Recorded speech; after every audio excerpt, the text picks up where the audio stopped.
Assalamu alaikum warahmatullahi wabarakatuh. Dear students, आज करो अस कत यस जन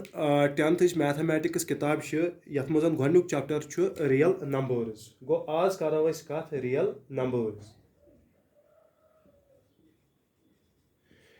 यम रियल नंबर्स क्या तो यमन रियल नंबरन हुंद यूज कत पट करान क्वेश्चनन मज तो यथ चैप्टरस मज क्या क्वेश्चन तो कत पट करोक तुम सॉल्व। चलो गो वुचो कॉन्सेप्ट्स क्या मगर रियल नंबर पढ़ने ब्रोट यह कॉन्सेप्ट समझने ब्रोट गस पाई आसन कि नंबर सिस्टम क्या गो यथ पे जन तुम पाई छो कि तुम लकटन क्लासन मज पढ़मित नंबर सिस्टमन मुतलिक मगर वो ये नंबर सिस्टम क्या 10th स्टैंडर्ड के हिसाब गो नंबर सिस्टम अगर छटन अल्फाजन मज बह डिफाइन कर नंबर सिस्टम सह पार्ट ऑफ मैथमेटिक्स यह सह ब्रांच ऑफ मैथमेटिक्स याद थो यह सह पार्ट ऑफ मैथमेटिक्स पार्ट क्या वन तोस यह सह हिस्से मैथमेटिक्स यथ मज जन पढ़ान नंबर्स मुतलिक तो यथ मज पढ़ान इहज क्लासिफिकेशन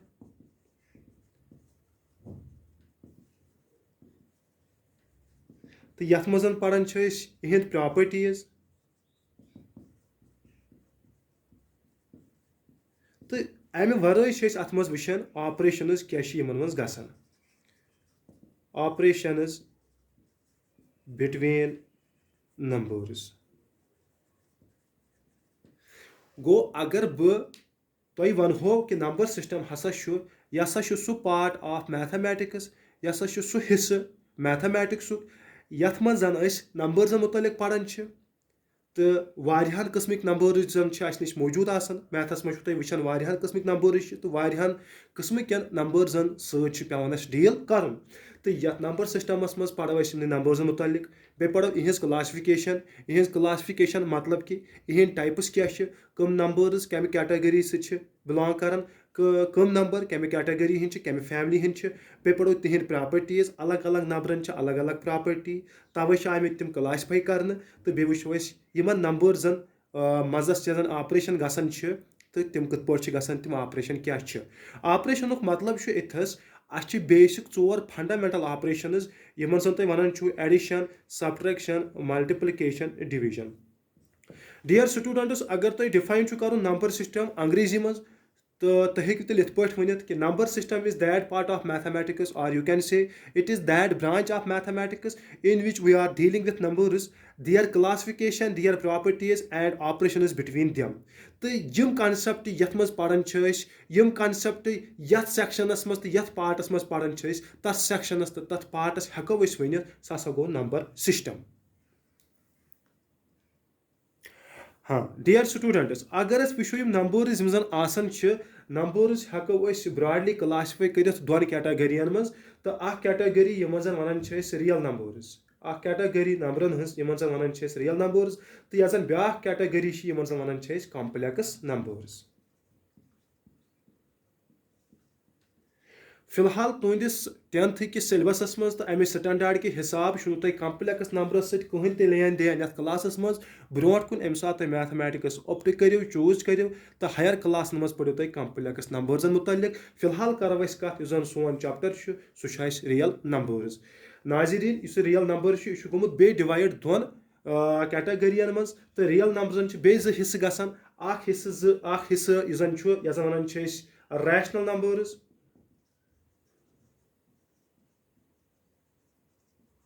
तो ब्या जन कैटेगरी तथ one irrational numbers.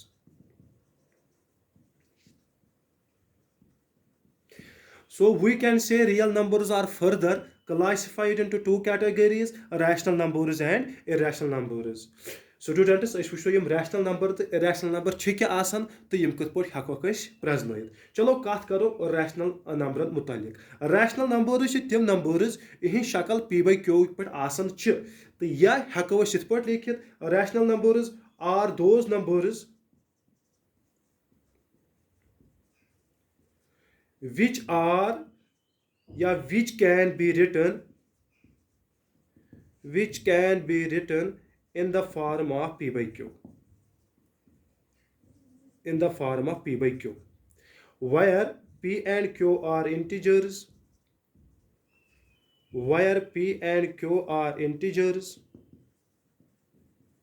and q is not equal to 0.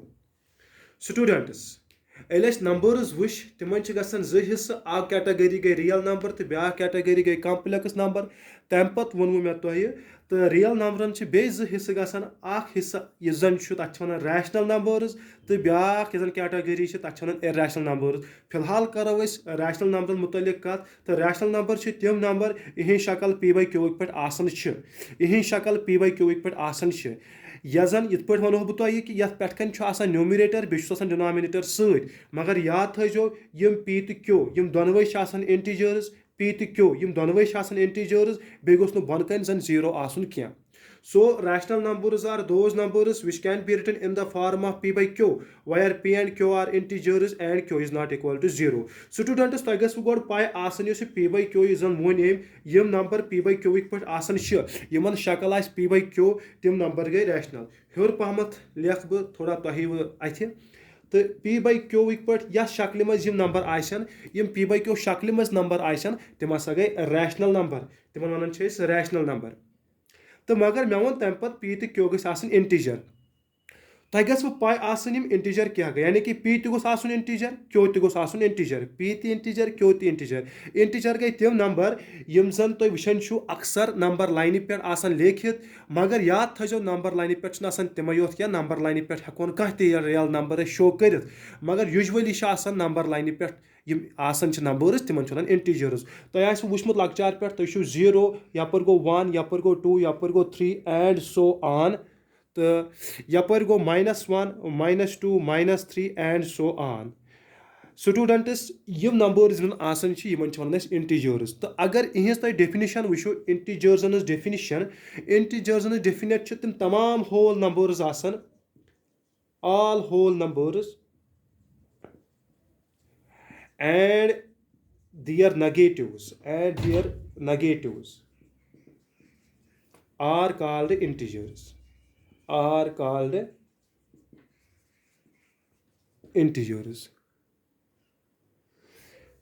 तो मे वोन तम नंबर्स यम जन p by q फार्म मज आसन तिमन वन रैशनल नंबर्स। तम पे वोन मे यम जन p by q फार्म मज आसन ठीक मगर यम p तो q क्या मे वोन p तो q हसा इंटीजर तो बन कन गोस बे जह 0 आसन क्या यानी कि q गोस जह 0 बराबर क्या। यम इंटीजर्स क्या इंटीजर्स यम यानी कि तमाम होल नंबर्स गई 0 1 2 3 बे तिह नेगेटिव। 0 नेगेटिव गो 0 वापस, 1 negative go -1, 2 negative go -2, 3 negative go -3 and so on. इस p जन यह हेमस कह तसित यह जन q यह हेमस कह मगर याद थो q गोस आसन 0 क्या गो p हे कह तसित 0 तसित मगर q जन सह हेमस कह मगर 0 न क्या। अगर बह एग्जाम्पल दिम रैशनल नंबर सह गो 3/2। अगर बह एग्जाम्पल दिम रैशनल नंबर -3/5 -7/8 0/8 पे कन हे 0 आसित मे दोपु तुह याद थो बार बार बह रिपीट कर पे कन हे 0 आसित मगर याद थो बन कन q यानी कि डिनोमिनेटर यह गोस 0 आसन क्या। सर अगर वह बन कन 0 आस तथ क्या वनो याद थो अगर बन कन 0 आस यानी कि 3/0 यानी कि 4/0 या एनीथिंग by 0 बह लेख वन जनरलस मज एनीथिंग by 0। यम नंबर्स यम जन आसन यमन वन इनडिटर्मिनेट फॉर्म्स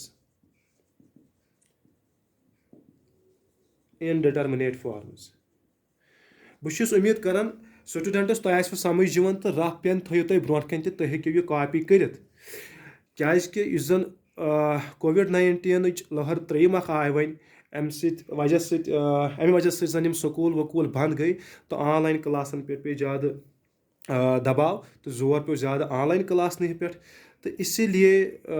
वस मौका कि तुम करो ज़्यादा सेल्फ स्टडी ऑनलाइन क्लासेस करो अटेम्प्ट ताकि तुहंदिस फ्यूचरस मज पे कह फर्क तो कह प्रॉब्लम गि ब्रो बह कर बे रिपीट पान रियल नंबर्स तो रियल नंबरन गसान बे हिस्से अ गोस रैशनल तो ब्या गो इरेशनल। तम पे पढ़ान फिलहाल रैशनल नंबरन मुतालिक मे दोपू तुम रैशनल नंबर्स तिम नंबर्स यमन जन शक्ल आस पी बाई क्यूक पे यम यथ फार्म मज आसन यम जन यथ शक्ल मज आसन तम पे वन मे यम जन पी तो क्यू यम दोनवे इंटीजर पेठम ती इंटीजर तो बनिम ती इंटीजर मगर यह बन कन बन कन गोस जह जीरोस बराबर आसन कह चीज़ क्या अगर बन कन जीरो आह सह इनडिटर्मिनेट फार्म इनडिटर्मिनेट फार्म मतलब गो यम फार्म डिफाइनी मे पाई 3/0 क्या ना गो तुम पाई 3/0 क्या यह 4/0 यह डिफाइन यह पाई कंस क्या गो एनीथिंग बाई 0 यह डिफाइन यह कंस पाई क्या गो क्या यम शक्ल इनडिटर्मिनेट फार्मस अम मतलब जन गो which can not be determined which can not be defined यह हेकु तुम यमन वनित नॉट डिफाइनड तो मगर यम जन बाकी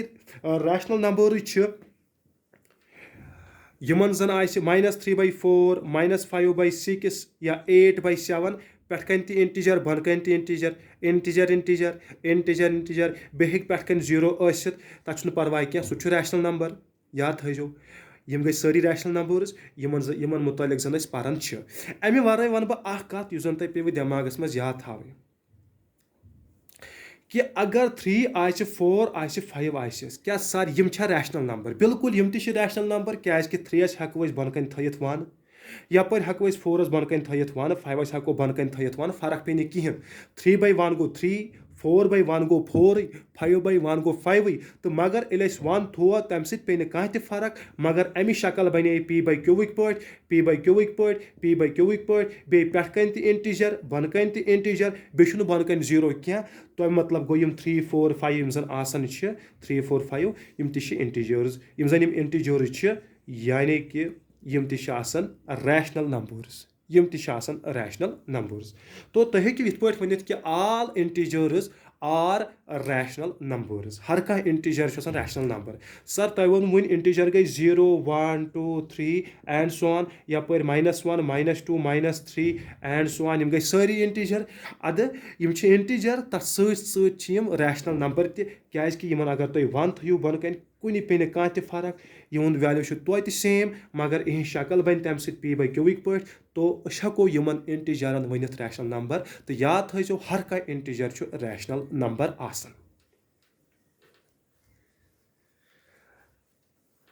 नाजरीन यह वनुक ताम वन रैशनल नंबरन मुतालिक तो अम पे करो कत इर्रैशनल नंबरन मुतालिक मगर याद थो रैशनल नंबर तम लगन जरूरत पे इर्रैशनल नंबरन सत फर्क करो रैशनल नंबरन तो इर्रैशनल नंबरन मज फर्क क्या इर्रैशनल नंबर यह नाव वन नॉट रैशनल यह नाव वन not rational those numbers which are not rational are irrational. Irrational means not rational. Not rational. यानी कि जो कि रैशनल नहीं है तो अम मतलब गो यी कि अगर नहीं हम रैशनल छी सर तेल हेको Vanit these numbers cannot be written these numbers cannot be written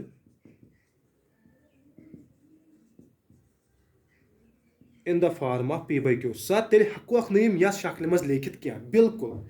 p/q मज हेकोख नम लेखित क्या p/q कमन हज शक्ल p/q जन सह रैशनल हज शक्ल p/q जन सह रैशनल हज शक्ल तो यह शक्ल सर p/q तुहद सवाल गुसल आसन सर अगर न यह शक्ल p/q पे तो तेल किस शक्ल तो तेल क्या यह शक्ल तो यह एक्सप्लेनेशन तो यमन मुतालिक डिस्कस करने खतर गसु तुम पाई आसन डेसिमल एक्सपेंशंस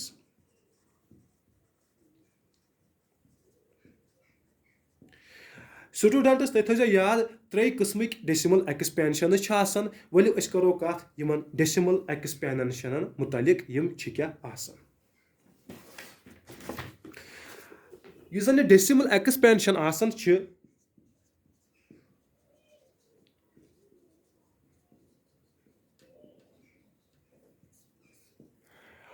नश 3 किस्मिक डेसिमल एक्सपेंशन 1 2 तो 3 याद थो इर्रैशनल नंबर डिफाइन करने खतर इर्रैशनल नंबरन हज शक्ल सूरत वुचने खतर इर्रैशनल नंबरन हज हालत वुचने खतर यम क्या यम कित तो यम कत पे समझोक तमें खतर समझन 3 किस्मिक डेसिमल एक्सपेंशंस 3 किस्मिक डेसिमल एक्सपेंशन यथ मज गोडनुक terminating terminating decimal expansion. Terminating decimal expansion. Terminating मतलब गो युस जन रुकन आसि युस जन एंड आसि गछन. दोयम गो non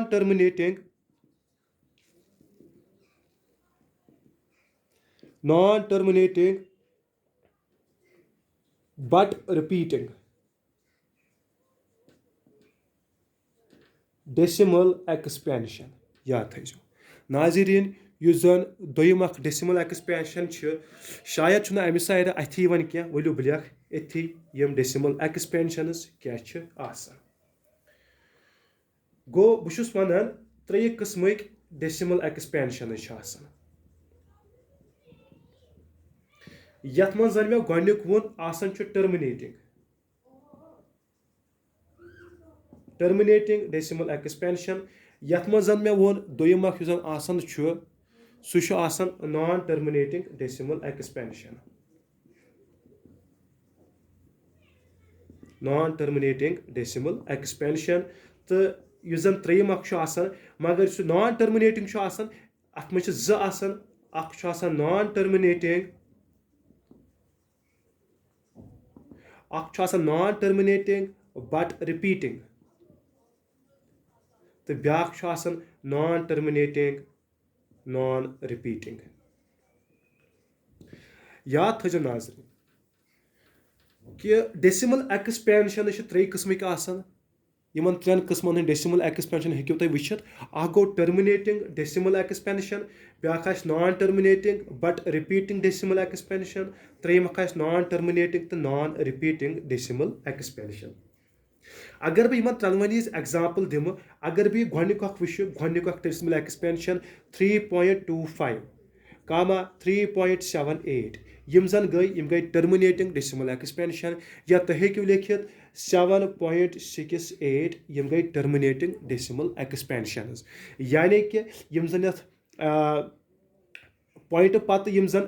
decimal numbers यस जन decimal नंबरन मज पॉइंट पत यम जन decimal places आसान इच चोर ते हेकन आसित 1 2 3 4 5 ते 10 ते मगर 15 ते 20 ते आसन तो मगर रुकन आसन terminate आसन गसन तथ नो terminating decimal expansion. तो non terminating but repeating मतलब गो 3.748484848 and so on. यम त्रे डॉट लगानुक मतलब गो यह कंटिन्यू पकन यह टर्मिनेट गछन क्या तो अवे नाव non terminating. मगर ब्याख वर्ड योर सत but repeating मतलब गो क्या डिजिट रिपीट गछन. तो अगर नजर थो 3.7 थे पे थावन 48484848 गो 48 रिपीट गछन तो अत पे था बह बार 48 पे था बह बार. यथ अकिस decimal expansion वन non terminating but repeating. Students युस त्रेयम आसान non terminating non repeating. यह non terminating आसान 3.701001001001 and so on.